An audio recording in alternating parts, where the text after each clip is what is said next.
انسان کو اللہ تعالیٰ نے اتنی نعمتیں عطا کی ہیں کہ اگر وہ ان کا احساس کر لے تو کبھی بھی ناشکری اس کے انداز سے، رویے سے اور اس کی طرز زندگی سے ظاہر نہ ہو، بلکہ اس کا سانس سانس جو ہے وہ اللہ کا شکر کرے۔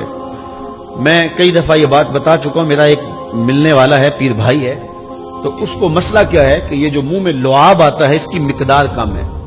تو بنیادی طور پہ وہ لیکچرار ہے، تو اس نے روز جو ہے وہ طلباء کو لیکچر دینا ہوتا ہے، تو 15 منٹ نہیں بول پاتا کہ منہ خشک ہو جاتا ہے۔ اب ہم نے کبھی اس کو نعمت سمجھا؟ یہ جو منہ میں لعاب آتا ہے، ہم کہتے ہیں کہ یہ ایک مصیبت ہے، تھوکتے رہتے ہیں، لیکن اگر اس کی مقدار کم ہو تو زندگی اوکھی ہو جائے۔ یہ نظام انہضام پہ بھی اثر انداز ہوتا ہے، اور پھر اس کی بینائی بھی کمزور ہو گئی، ایک آنکھ کی بینائی تو بالکل ختم ہو گئی۔ مرض کیا ہے، مسئلہ کیا ہے، کون سی نعمت کم مل رہی ہے؟ پانی نہیں مل رہا، مل رہا ہے، آکسیجن نہیں مل رہی، مل رہی ہے، گردش خون جاری ہے۔ کمی کیا ہوئی، کبھی سوچا بھی نہیں ہم نے۔ لعاب کی مقدار ضرورت سے کم ہے تو زندگی مشکل ہو گئی۔ انسان یہ لعاب جس کی اہمیت تیری نظر میں کوئی نہیں، یہ کم ہو تو پھر زندگی عذاب بن جائے۔ تو اللہ نے جو تجھے نعمتیں دی ہیں اگر وہ نہ ہوں تو پھر بتا زندگی کیسے گزرے۔ تو انسان کو اتنی نعمتیں دی ہیں، اللہ نے اتنا کچھ عطا کیا ہے۔ اوناسس نامی دنیا کا امیر ترین شخص تھا، اس کی آنکھوں کے پپوٹے کام کرنا چھوڑ گئے۔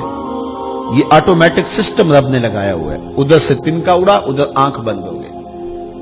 اب ڈاکٹر سلوشن ٹیپ لگا کے اس کی آنکھ کھولتا تھا، اور جب سوتا تھا تو ٹیپ لگا کے بند کر دیتا تھا۔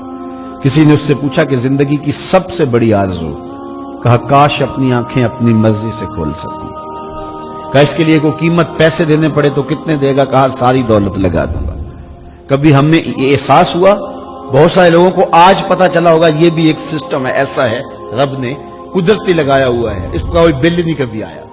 آپ 3 مہینے بل نہ دے تو وابڈا والے میٹر کاٹ دیتے ہیں کہ نہیں؟ بجلی کاٹ دیتے ہیں، سوئی گیس والے کنیکشن کاٹ دیتے ہیں، لیکن ساری زندگی رب کو سجدہ نہ کرو۔ اس نے کبھی سورج کو نہیں کہا کہ اس نافرمان کے گھر تیری روشنی نہیں جانی چاہیے۔ اس نے کبھی چاند کو نہیں کہا کہ تیری چاندنی اس کے آنگن میں نہیں جانی چاہیے۔ جس طرح با یزید کے گھر میں سورج کی کرنیں جاتی ہیں، اس نافرمان کے گھر میں بھی ایسے ہی جاتی ہیں۔ تو انسان کو اللہ نے بڑا کچھ دیا، لیکن یہ اس کے باوجود ناسپاس ہے، ناشکر گزار ہے۔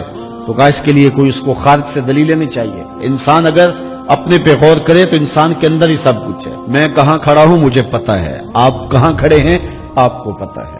آج وقت ہے اپنا رب سے جوڑ لیں۔ اس کی رحمتوں کے دروازے کھلے ہوئے، اس کی کرم نوازیوں کا می برس رہا ہے۔ وہ ایک فقیر تھا، وہ بازار میں کھڑا رو رہا تھا۔ کسی نے رک کے پوچھا، کہا بابا کیوں رو رہے ہو، کیا ہوا ہے تمہیں؟ کسی نے مارا ہے، تنگ کیا ہے، بھوک کی شدت ہے، کیا ماجرا ہے؟ کہا نہ بابا یہ میرے مسئلے نہیں ہیں۔ کہا پھر کیوں کھڑے ہو؟ وہ مجذوب تھا، کہنے لگا میرا پروگرام بنا کے بندوں کی اور رب کی صلح کروا دو۔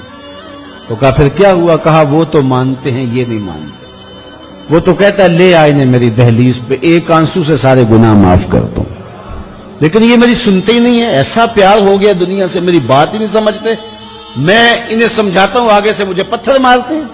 میں ان کی خیر کے لیے ان کو کہانی سنا رہا ہوں، میاں یہ دنیا عارضی ہے، لیکن یہ مجھے گھول گھول کے دیکھتے ہیں۔ مجھے ان کی عقل پہ رونا آ رہا ہے۔ وہ کہتا ہے لے آ میری چوکھٹ پہ، ابھی معاف کر دوں گا، ایک آنسو سے سارے گناہ دھو ڈالوں گا، سمندر کی جھاگ کے برابر بھی گناہ ہیں تو مٹا ڈالوں گا، لیکن یہ سمجھتے نہیں ہیں۔ خیر وہ چلا گیا، اگلے دن گیا تو قبرستان کے قریب سے گزرا تو وہ فقیر وہاں کھڑا رو رہا تھا۔ تو وہ پھر رو گیا، کہا بابا عجیب کہانی ہے تیری، بازاروں میں بھی روتا ہے اور قبرستانوں میں بھی روتا ہے، آج کیا مسئلہ ہے؟ کہا آج بھی میرا کل والا ہی مسئلہ ہے۔ کہا آج کیا مسئلہ ہے؟ کہا آج میں ادھر آیا تھا کہ ان کی اور رب کی صلح کروا دوں۔ تو کہا آج پھر کیا بنا؟ کہا آج یہ مانتے ہیں وہ نہیں مانتا۔